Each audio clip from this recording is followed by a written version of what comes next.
Hey guys, welcome back to the channel and welcome to the lake. So today is the first day I'm gonna take the new Jackson Big Rig out for a stroll. I'm really looking forward to it. I've got my fishing rods with me, but today's really more about just trying out the boat, seeing how it handles, getting used to everything on it. So let me just kind of show you real quick how I've got it rigged up just temporarily.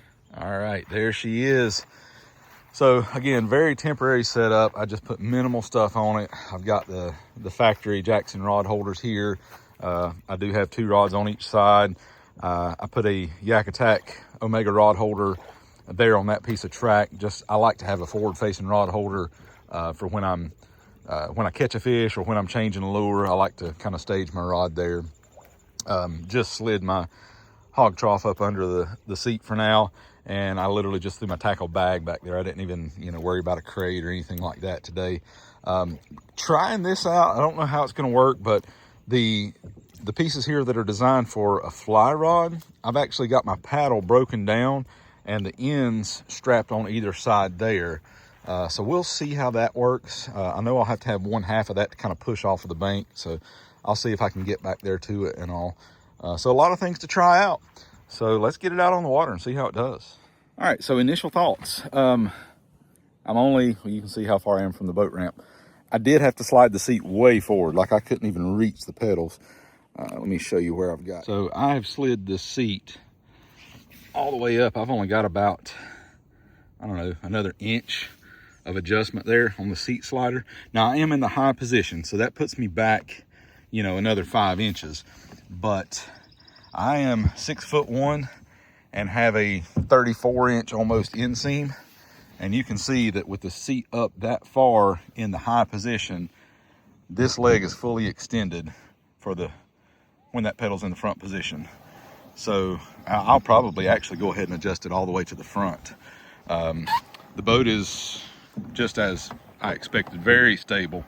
I, of course, had to stand up in it to adjust the seat forward and didn't feel tippy at all. So I'll do that more on out here. We'll see how this goes. I just realized when I was filming that last little clip there, I was so excited to get the boat out that I forgot to put my PFD on. I had it in right behind the seat here, so I stopped real quick to put that on. Guys, when you're out on the water, it doesn't matter. I mean, I'm a very proficient swimmer, but I primarily do all my kayaking alone. But even if you don't, man, wear a PFD. Even if it's one of the self-inflatable kind, just something. There's been too many stories of people falling in the lake, even good swimmers. We had one here locally a couple years ago in a small lake. He was supposed to be a good swimmer, and he was out one night on a John boat, and the next day they found the John boat and didn't find him. So too many stories like that. Life's too short. You've got family and friends that love you. Wear your PFD. Anyway, I'll get off my soapbox on that. So a couple things I've noticed. I did slide my seat all the way forward. Kind of show you. So I'm at the very front of the track there. And it's about perfect for me in the high position as far as my leg length. Honestly, if you're a shorter guy and you're in this kayak, you're probably going to have the seat in the low position. I got some pretty big waves coming right here where a boat just came by. Show you how the nose is doing. So you can see that nose is rocking pretty good with those waves, and I feel perfectly stable. Like, yeah, it's rocking, but you expect it. It's going with the waves. It's not trying to get off balance. So that's great.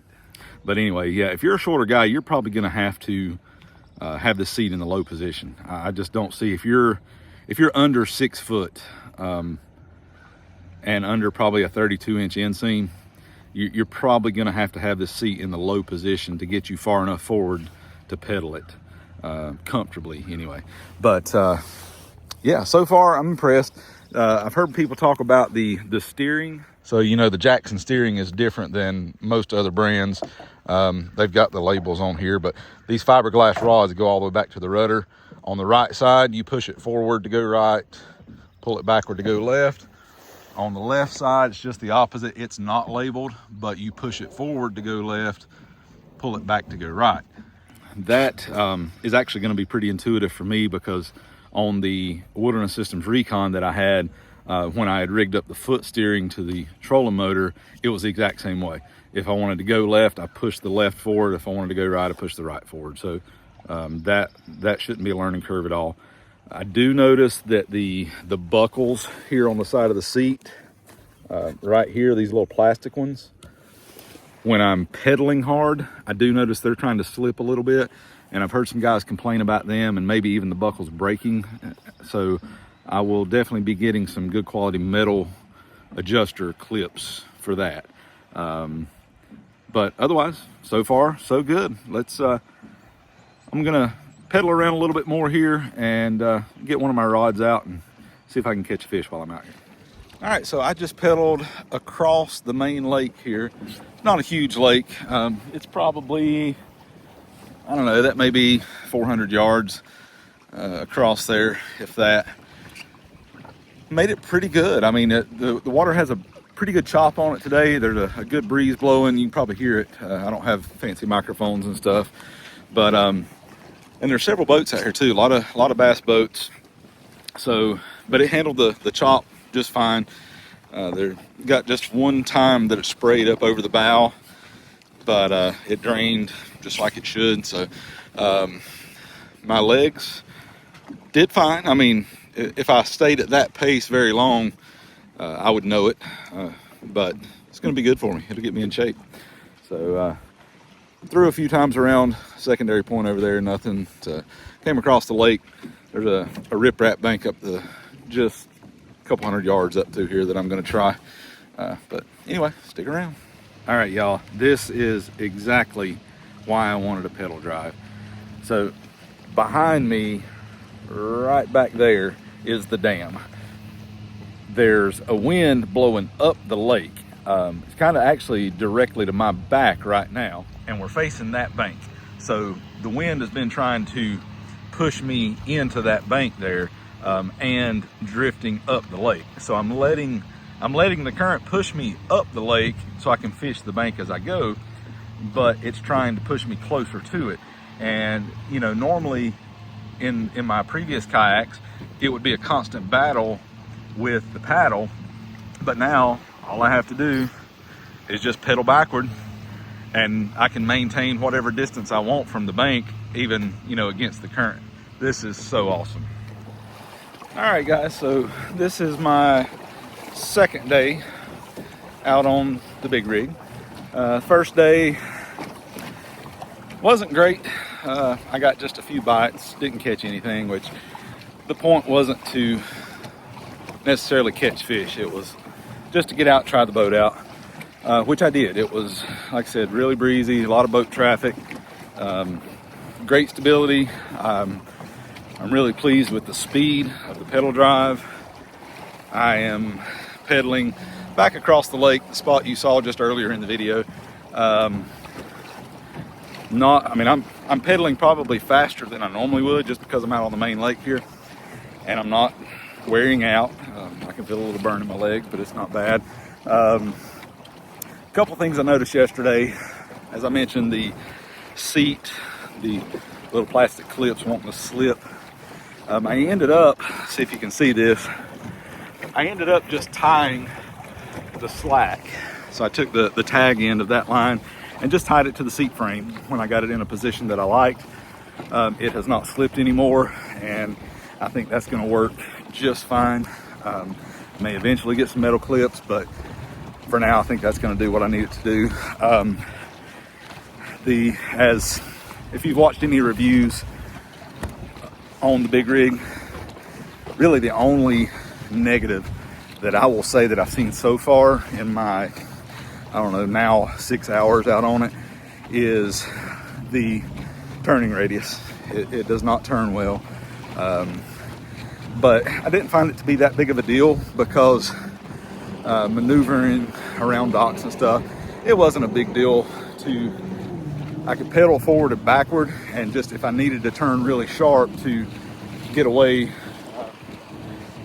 from a piece of structure or something, from a dock, I could just take my paddle, a couple strokes, and then put it back in place. So I really didn't see a big issue with that. Maybe something I try to modify in the future, but not a huge deal. Definitely, if you're considering this kayak, that's definitely not a deal breaker at all.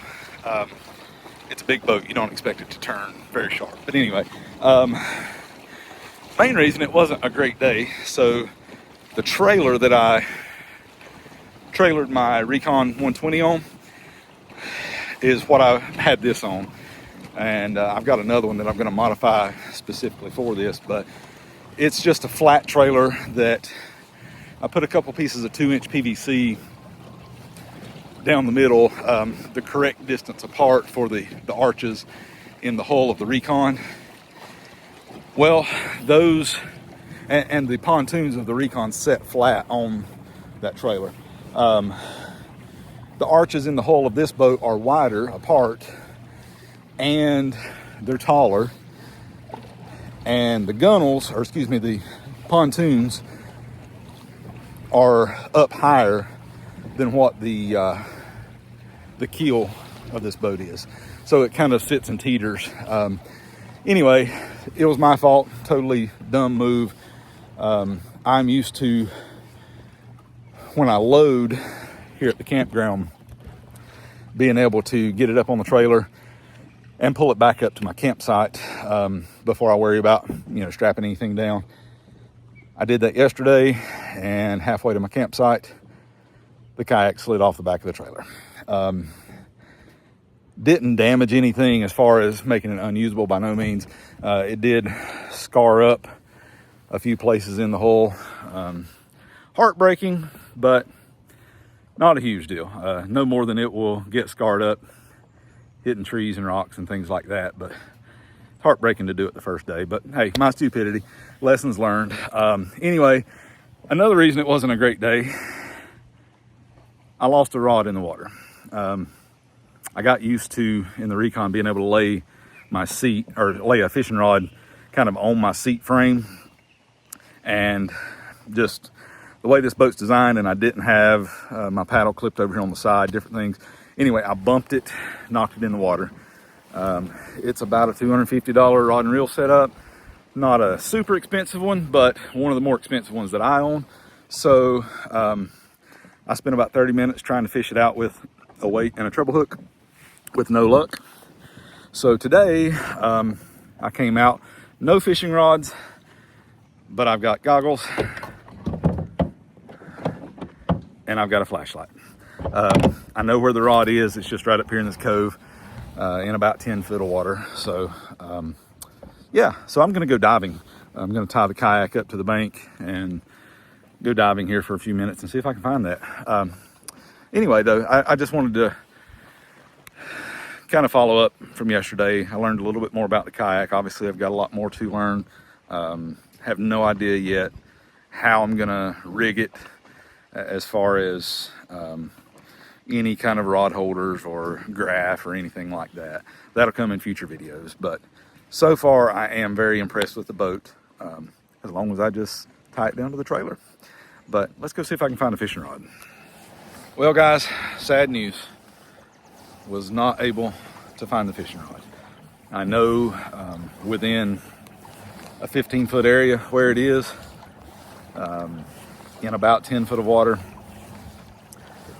but I swam down where I could touch the bottom in that general area.